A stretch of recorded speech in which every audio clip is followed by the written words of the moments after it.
भूमि में इतनी तमो प्रधानता, आज हैदराबाद चले जाओ या जहां जहां बाबा को बुलाया है उन्होंने, वहां वहां चले जाओ, है पावनता उस धरनी के अंदर? ताकत है? ताकत भी नहीं है। और कहीं वहां भगवान आता है और वहां कोई भी जा सकता है, उनके पास कोई फॉर्म नहीं भरवाया जाता। 6 मास की भी पवित्रता की धारणा है या नहीं है? कैसे भगवान आएगा? सोचने की बात है।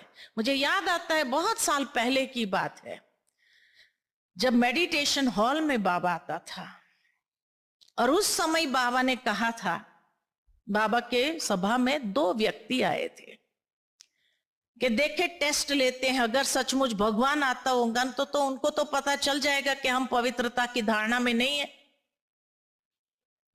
तो टेस्ट हो जाएगा कि सचमुच भगवान है या नहीं है। तो 2 आत्माएं आई थी, उसी लक्ष्य से आई थी। गुलजार दादी बैठी, वतन में गई और तुरंत वापस आ गई। दादी बड़े आश्चर्य में, बाबा नहीं आए? क्यों नहीं आए बाबा? बाबा क्यों नहीं आए? दादी को बुलाया बाबा ने,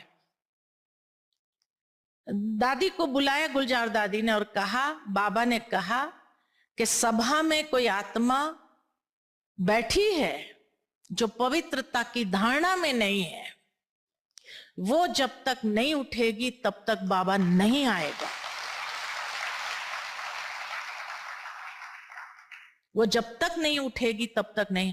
तब दादी ने क्लास में अनाउंस किया था कि भाई जो आत्माएं हो, आपके कारण इतनी आत्माएं वंचित रह जाएंगी भगवान से मिलन मनाने में, आप प्लीज उठ करके बाहर निकल जाइए। और जब वो बाहर गए तब बाबा आए। ये है भगवान। आज उनके क्लास में कोई धारणा पर है नहीं है, किसी के घर में जाकर रहते हैं, वहां भगवान आ जाता है। उनके घर में उसके बच्चे बहू ज्ञान में चल रहे हैं, नहीं चल रहे हैं, प्याज लहसुन खा रहे हैं, नहीं खा, और वहां भगवान आ जाए, संभव है? तपस्या कहां है? इस धरनी को इस तपस्या से सींचा है, ब्राह्मणों ने सींचा है। इसीलिए भगवान और कहीं नहीं आए, यहां ही आते हैं, मधुबन में ही आते हैं। ये नहीं कि जहां बाबा आएगा वहां मधुबन बन जाएगा, ऐसे नहीं बनता है। अगर ऐसे बनता होता तो बाबा लंदन चला जाता था दादी के कहने पर। दादी ने वहां खूब तपस्या की थी, दादी ने वहां ब्राह्मणों से खूब तपस्या कराई थी, बाबा नहीं आए। और इसीलिए कहा कि क्या भगवान को तो बाबा लास्ट जब 2017 में जब फाइनल बाबा को पूछा अगला साल, तो बाबा ने कहा समाप्ति।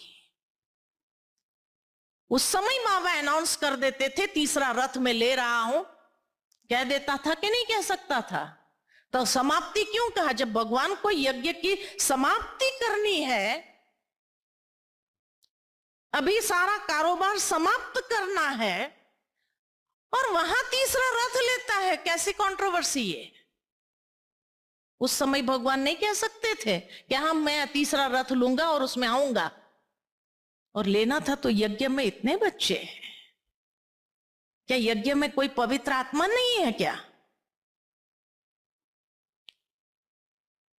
इसीलिए ये माया का अंतिम दांव है। जिसकी तपस्या कच्ची होगी वो जरूर चले जाएंगे, अच्छे अच्छे बच्चे भी जाएंगे, और उसकी परवाह हमें करनी नहीं है, उसकी परवाह हमें करनी नहीं है। वो तो जाने ही है।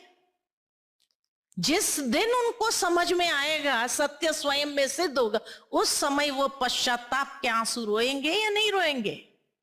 खून के आंसू जिसको बाबा कहते थे मुरली में, खून के आंसू रोएंगे या नहीं रोएंगे?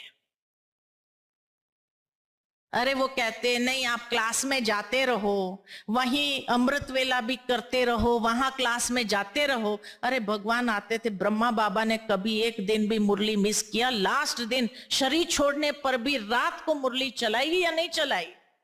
तो क्यों नहीं चला सकते हैं?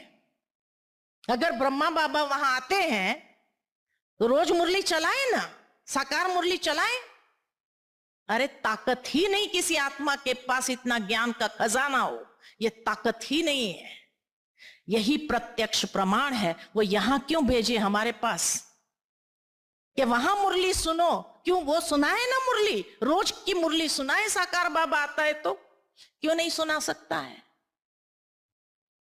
नहीं सुना सकेगा, ताकत नहीं है। ब्रह्मा बाबा ने जो साकार मुरली भी सुनाई, ब्रह्मा बाबा के थ्रू जब शिव बाबा ने साकार मुरली भी सुनाई, या ब्रह्मा बाबा ने जब क्लास भी करा, अब ब्रह्मा बाबा वहां आते हैं तो रोज मुरली सुनाए ना।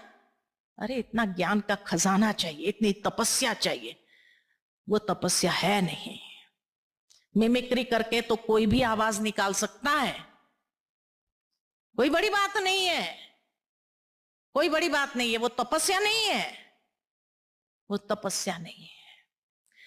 इसीलिए माया के इस अंतिम दांव को अच्छी तरह से पहचानना है, और पहचान करके सावधान। फिर भी माया भ्रमित करेगी कुछ आत्मा, जो निश्चय बुद्धि नहीं है उसके मन में आएगा देखने जाए तो फिर सदा के लिए जाए, फिर उसको वहीं अनुभव होता है तो वहीं जाए, फिर यहां क्लास में आने की जरूरत नहीं है उसको। क्या जरूरत है फिर? इसीलिए कहा बेहद की वैराग्य वृत्ति यह संपूर्ण परिवर्तन का आधार है, संपूर्ण परिवर्तन का आधार।